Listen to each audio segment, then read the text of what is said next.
я был очень сильно обратно избит. Меня Арман опять сам лично подозвал. Он остался со стола. Вот сюда меня подвели.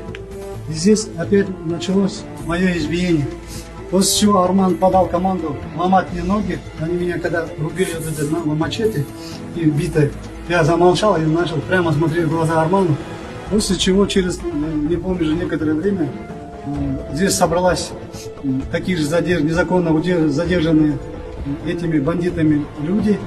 Нас всех на голову натянули капюшон и вывели к выходу, где посадили нас на автомобиль «Газель». После чего нас повезли в склады терминала около барахолки, где нас опять в течение суток незаконно удерживали до приезда спецназа. Дикий Арман и его банда в течение нескольких суток удерживали незаконно по подозрению якобы в мародерстве. Они хотели, может быть, оправдать свои действия. Они якобы боролись с мародерством, бандитизмом и насильниками. Но на улице на самом деле хватали просто проходящих людей.